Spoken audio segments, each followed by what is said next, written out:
खुदा की मोहब्बत, क्योंकि खुदा ने दुनिया से ऐसी मोहब्बत रखी कि उसने अपना इकलौता बेटा बख्श दिया, ताकि जो कोई उस पर ईमान लाए हलाक ना हो बल्कि हमेशा की ज़िंदगी पाए।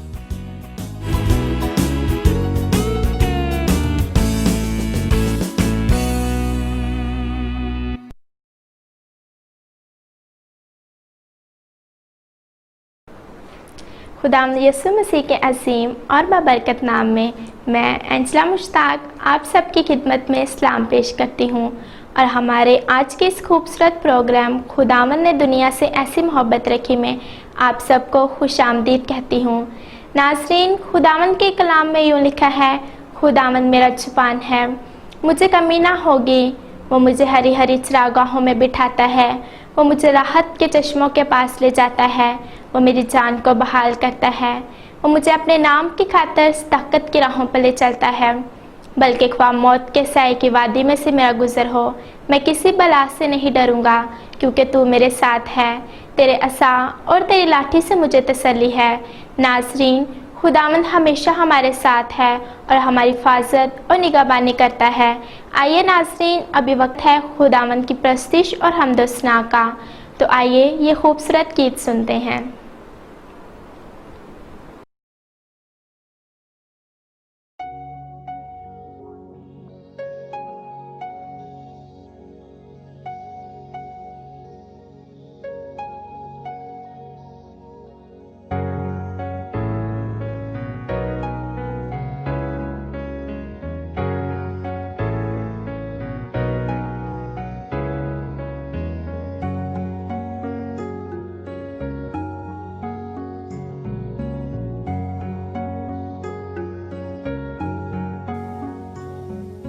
यीशु तेरा नाम है कितना सुंदर, यीशु तेरा नाम है कितना पावन, यीशु तेरा नाम है कितना सुंदर, यीशु तेरा नाम है कितना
तुझ में हुए हैं हम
जी नाज़रीन, कैसा लगा ये खूबसूरत गीत? मेरा ईमान है कि आपने इसके वसीला से ज़रूर बरकत पाई होगी। तो अभी वक्त है आज की कहानी का। आइए नाज़रीन, अंकल डेविड और पिंकी के पास चलते हैं जो हमें आज की खूबसूरत कहानी सुनाएंगे। आइए चलते हैं। Good morning uncle David. Good morning Pinky बेटा और नाजरीन। पिंकी और अंकल डेविड की तरफ से भी आपकी खिदमत में आदाब और आज की कहानी में आप सबको खुश आमदीद। अंकल डेविड, हमारी आज की कहानी का क्या नाम है? पिंकी बेटा, हमारी आज की कहानी का नाम है याकूब मुल्के मिस्र में। अच्छा, लेकिन अंकल, याकूब मुल्क मिस्र में कैसे पहुंच गया? वो तो कैनान की सरजमीन पर रहता था ना? हाँ पिंकी बेटा, जैसा कि मैंने आपको बताया था कि कहत इस कदर शदीद था कि इसके असरात कनान पर भी हुए और याकूब ने अपने बेटों को गल्ला लेने के लिए मिस्र भेजा। वहां जाकर उसके भाइयों को पता चला कि यूसुफ उनका भाई ही मुल्क मिस्र का हाकिम है। अच्छा, तो फिर क्या हुआ? बेटा जी, जब उसके भाइयों को ये बात मालूम हुई तो वापसी पर उन्होंने अपने बाप को ये खुशखबरी सुनाई। याकूब ये सुनकर मिस्र में अपने बेटे यूसुफ के पास पहुंच गया। वाह अंकल, याकूब तो अपने बेटे से मिलकर बहुत खुश हुआ होगा। लेकिन अंकल, प्लीज आप इस पूरे वाक़े को मुझे तफसील से बताएं ना। ठीक पिंकी बेटा, याकूब के सारे बेटे मिस्र में अनाज खरीदने के लिए गए। जब यूसुफ ने बिन्यामीन को देखा तो उन्हें खाने की दावत दी, लेकिन यूसुफ के भाई समझे कि शायद वो उन्हें सजा देने वाला है। अच्छा, तो क्या वाकई उसने उन्हें सजा दी? नहीं पिंकी बेटा, यूसुफ ने अपने भाइयों को कोई सजा नहीं दी। तो फिर? जब वो सब भाई यूसुफ के घर खाना खाने गए तो वो तमाम तहाइफ जो वो मुल्क कनान से उनके लिए लेकर आए थे उसको पेश किए। ये तो वाकई बहुत अच्छी बात थी अंकल। अच्छा, तो आगे बताएं ना। जब यूसुफ ने अपने छोटे भाई बिन्यामीन को देखा तो उसका दिल भर आया और वो अंदर जाकर रोने लगा। हाँ अंकल, जाहिर है अपने भाई को देखकर तो वो जब्त नहीं कर सका होगा। जी बेटा, फिर उसके भाइयों ने वापसी का सफर शुरू किया और कुछ देर बाद तयशुदा मंसूबे के मुताबिक यूसुफ ने अपने नौकर को भेजा ताकि चांदी का प्याला उनके बोरों से तलाश करे। ओह, तो फिर क्या हुआ अंकल?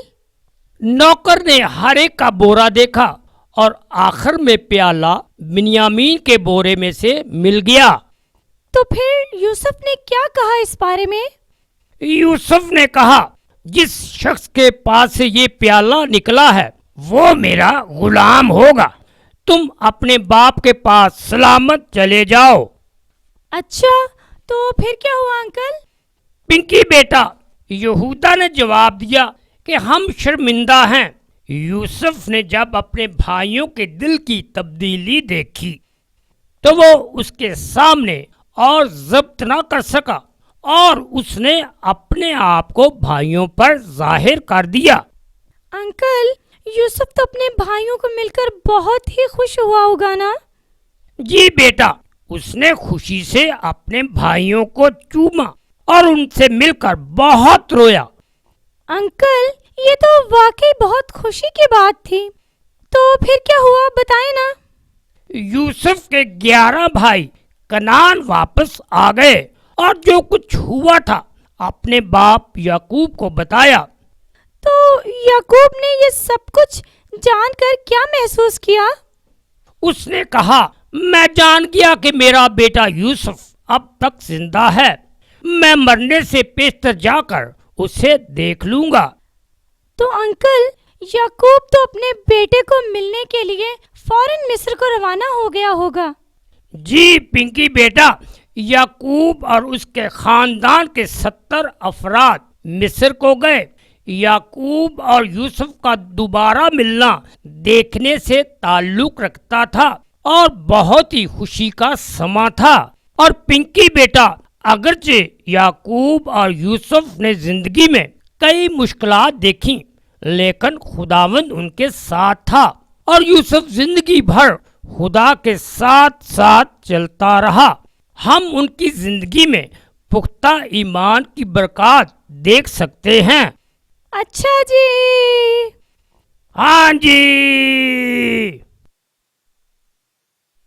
नाज़रीन, अभी आपने हमारी आज की कहानी देखी और सुनी, कैसी लगी आपको? मैं उम्मीद करती हूँ कि आपको आज की कहानी पसंद आई होगी। और नाजरीन, अभी वक्त है ड्रामा देखने का, तो आइए ये सबक आमोज ड्रामा देखें।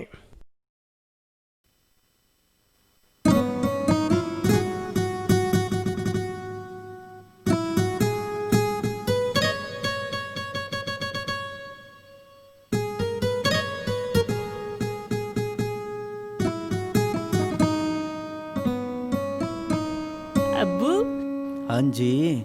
ਤੁਸੀਂ ਨਾ ਮੈਨੂੰ ਐਤਕੀ ਫੀਸ ਨਾਲ ਵੱਧ ਪੈਸੇ ਦੇਣੇ ਆ, ਉਹ ਕਿਉਂ ਪੁੱਤਰ? ਕਿਉਂਕਿ ਨਾ ਸਾਡੀ ਕਲਾਸ 'ਚ ਨਵਾਂ ਮੁੰਡਾ ਆਇਆ ਵਾ। ਅਸੀਂ ਸਾਰੇ ਬੇਲੀਆਂ ਨੇ ਰਲ ਕੇ ਉਹਨੂੰ ਨਵੀਆਂ ਕਿਤਾਬਾਂ ਲੈ ਕੇ ਦੇਣੀਆਂ ਵਾ। ਅੱਛਾ ਅੱਛਾ ਪੁੱਤਰ, ਲੈ ਲਈ। ਮਾਰਥਾ, ਲੈ ਆ ਰੋਟੀ। ਕਿੰਨੀ ਕੁ ਢੇਰ ਆ, ਮੈਂ ਲੇਟ ਹੋ ਰਿਹਾ। आ गई जी, बस 2 मिनट।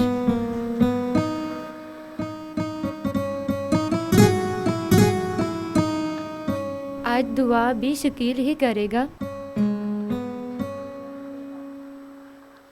ਖੁਦਾਵੰਦ, ਅਸੀਂ ਤੇਰਾ ਸ਼ੁਕਰ ਕਰਦੇ ਹਾਂ। ਇਸ ਖਾਣੇ 'ਚ ਬਹੁਤ ਸਾਰੀ ਬਰਕਤ ਪਾ ਤਾਂ ਕਿ ਅਸੀਂ ਸਾਰੇ ਇਹਨੂੰ ਖਾ ਸਕੀਏ। ਆਮੀਨ।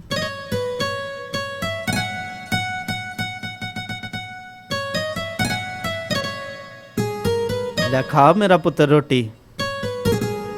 ਸ਼ਾਬਾਸ਼।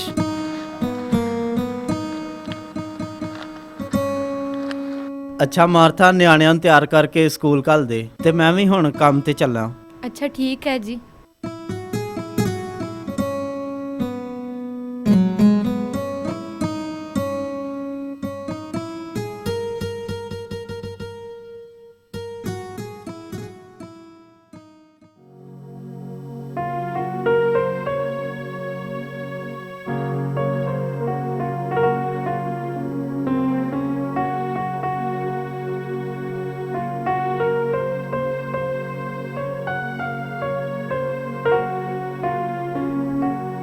ਕਦੀ ਰੋਟੀ ਵੀ ਟਾਈਮ ਨਾਲ ਪਕਾ ਲਿਆ ਕਰ। ਫਾਈਲ ਲਾ ਦਿਓ ਮੈਨੂੰ। ਸਵੇਰ 4 ਵਜੇ ਦੀ ਉੱਠੀ ਹੋਈ ਆ। ਪਹਿਲਾਂ ਤੁਹਾਡੇ ਮਾਪਿਓ ਨੂੰ ਪਕਾ ਕੇ ਦਿੱਤੀ, ਹੁਣ ਦੁਬਾਰਾ ਪਕਾ ਤੇ ਰਹੀ ਆ। ਸਾਰੀਆਂ ਬੁੜੀਆਂ ਇਹੀ ਕਰਦੀਆਂ, ਤੂੰ ਕੋਈ ਨੋਖਾ ਨਹੀਂ ਕਰਦੀ।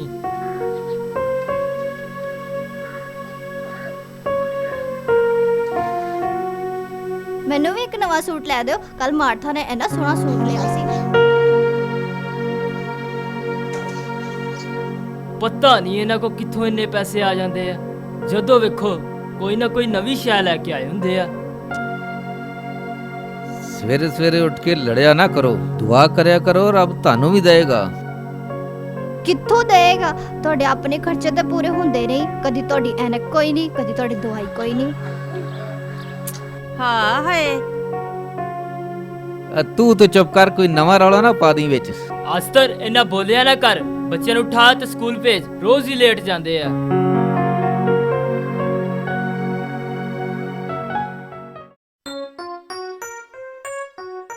शकील, आके ABC पढ़ा।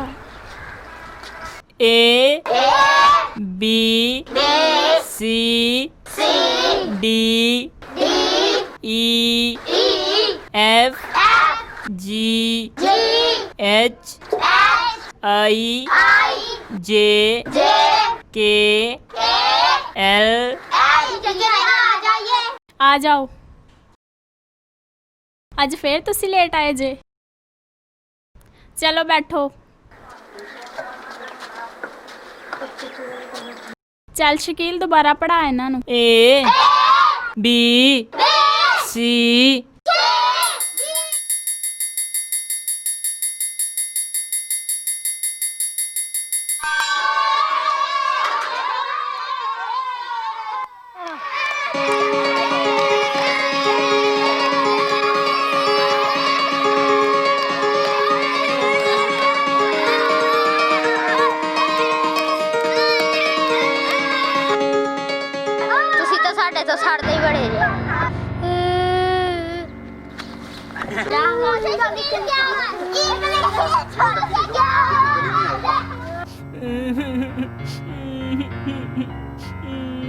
ਇਹਨੂੰ ਕੀ ਹੋਇਆ? ਇਹਨੂੰ ਕਿੰਨੇ ਮਾਰਿਆ? ਟੀਚਰ ਜੀ ਇਮਰਾਨ ਨੇ ਮਾਰਿਆ ਹੈ।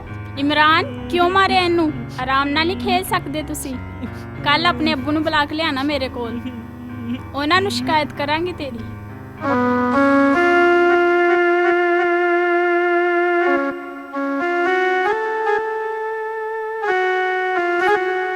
ਹੋਰ ਯਾਕੂਬ ਭਾਈ ਕੀ ਹਾਲ ਆ? ਠੀਕ ਹੈ ਪਾਜੀ ਸਾਹਿਬ। ਘਰ ਸਭ ਖੈਰ ਖੈਰੀਅਤ ਆ? ਹਾਂਜੀ ਜੀ।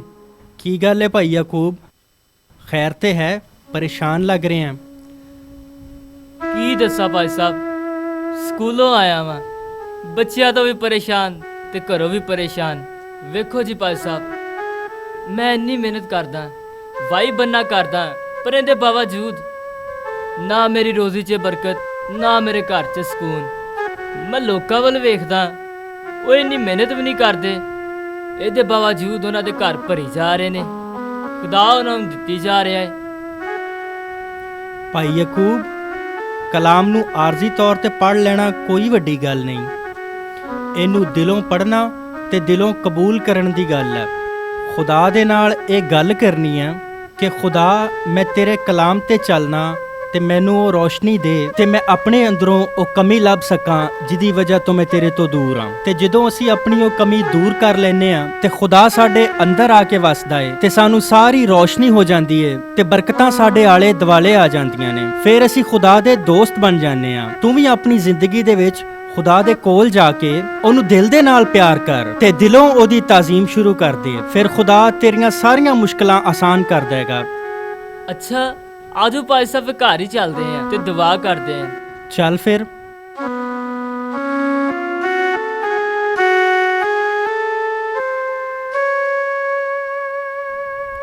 ਹੋਰ ਜੀ ਬਜ਼ੁਰਗੋ, ਤੁਹਾਡੀ ਤਬੀਅਤ ਠੀਕ ਹੈ? हाँ जी बिल्कुल ठीक है जी, रब दा शुक्र है। ਦੁਆ ਕਰੀਏ। हाँ जी करिए जी। ਕਦੂਸ ਰਹੀਮ ਜ਼ਿੰਦਾ ਆਸਮਾਨੀ ਬਾਪ, ਅਸੀਂ ਤੇਰੇ ਸ਼ੁਕਰਗੁਜ਼ਾਰ ਹਾਂ ਇਸ ਵਕਤ ਲਈ ਜਿਹੜਾ ਤੂੰ ਸਾਨੂੰ ਬਖਸ਼ ਦਿੱਤਾ ਹੈ। ਪਿਆਰੇ ਖੁਦਾਵੰਦ, ਮੈਂ ਆਪਣੇ ਭਰਾ ਯਾਕੂਬ ਲਈ ਤੇਰੇ ਕੋਲ ਦੁਆ ਕਰਦਾ ਕਿ ਤੂੰ ਇਹਦੇ ਜ਼ਿਹਨ ਤੇ ਦਿਲੋਂ ਦਿਮਾਗ ਨੂੰ ਖੋਲ ਦੇ ਤਾਂ ਕਿ ਉਹ ਤੇਰੇ ਕਲਾਮ ਦੇ ਭੇਤਾਂ ਨੂੰ ਸਿੱਖ ਸਕੇ ਤੇ ਖੁਦਾਵੰਦ ਆਪਣੀ ਜ਼ਿੰਦਗੀ ਨੂੰ ਤੇਰੀ ਰਾਹ ਤੇ ਚਲਾ ਸਕੇ। ਆਮੀਨ। ਭਾਈ ਯਾਕੂਬ, ਮੈਂ ਤੇਰੇ ਲਈ ਇੱਕ ਕਿਤਾਬ ਲੈ ਕੇ ਆਇਆ ਜਿਹਨੂੰ ਤੂੰ ਅਗਰ ਪੜ੍ਹੇਗਾ ਤੇ ਤੂੰ ਬਾਈਬਲ ਦੇ ਉਹਨਾਂ ਭੇਤਾਂ ਨੂੰ ਤੇ ਯਿਸੂ ਦੀਆਂ ਉਹਨਾਂ ਗੱਲਾਂ ਨੂੰ ਬੜੀ ਆਸਾਨੀ ਨਾਲ ਸਿੱਖ ਜਾਏਗਾ ਕਿ ਅਸੀਂ ਕਿਸ ਤਰ੍ਹਾਂ ਆਪਣੀ ਜ਼ਿੰਦਗੀ ਗੁਜ਼ਾਰਨੀ ਹੈ। ਡਾਕਟਰ ਮਾਰਟਨ ਲੂਥਰ ਦੀ ਇਹ ਮੁਖਤਸਰ ਕੈਟੇਕਿਜ਼ਮ ਕਿਤਾਬ ਹੈ ਜਿਹੜੀ ਕਿ ਸਾਨੂੰ ਜ਼ਿੰਦਗੀ ਦੇ ਰਸਤੇ, ਜ਼ਿੰਦਗੀ ਦੀਆਂ ਮੁਸ਼ਕਿਲਾਂ ਤੇ ਜ਼ਿੰਦਗੀ ਦੀਆਂ ਪਰੇਸ਼ਾਨੀਆਂ ਦਾ ਆਸਾਨ ਹੱਲ ਦਿੰਦੀ ਹੈ। ਇਹਨੂੰ ਪੜ੍ਹਨਾ ਹੈ ਤੇ ਬੱਚਿਆਂ ਨੂੰ ਵੀ ਪੜ੍ਹਾਉਣਾ ਹੈ ਤੇ ਨਾਲ ਦੁਆ ਕਰਿਆ ਕਰੋ ਤਾਂ ਕਿ ਖੁਦਾ ਤੁਹਾਨੂੰ ਬਹੁਤ ਜ਼ਿਆਦਾ ਬਰਕਤਾਂ ਨਾਲ ਨਵਾਜ਼ੇ। ਠੀਕ ਹੈ? ਮੈਂ ਹੁਣ ਚੱਲਦਾ ਵਾਂ ਤੇ ਤੁਸੀਂ ਹਮੇਸ਼ਾ ਖੁਸ਼ ਤੇ ਆਬਾਦ ਰਹੋ। ਅੱਛਾ ਜੀ, ਖੁਦਾ ਤੁਹਾਨੂੰ ਸਾਰਿਆਂ ਨੂੰ ਬਰਕਤ ਦੇਵੇ। ਅੱਛਾ ਜੀ ਬਜ਼ੁਰਗੋ। चंगा जी, रब रखा। ਆਓ ਅਸੀਂ ਸਾਰੇ ਆਪਣੀਆਂ ਅੱਖਾਂ ਬੰਦ ਕਰੀਏ ਤੇ ਦੁਆ ਕਰੀਏ। ਐ ਸਾਡੇ ਬਾਪ, ਮੈਂ ਤੇਰਾ ਸ਼ੁਕਰ ਕਰਨਾ ਵਾਂ ਕਿ ਤੂੰ ਸਾਡੇ ਸਾਰਿਆਂ ਨੂੰ ਇਕੱਠਿਆਂ ਕੀਤਾ ਤਾਂ ਕਿ ਤੇਰਾ ਕਲਾਮ ਪੜ੍ਹੀਏ ਤੇ ਇਹਦੇ ਮੁਤਾਬਕ ਆਪਣੀ ਜ਼ਿੰਦਗੀ ਗੁਜ਼ਾਰੀਏ। ਆਮੀਨ।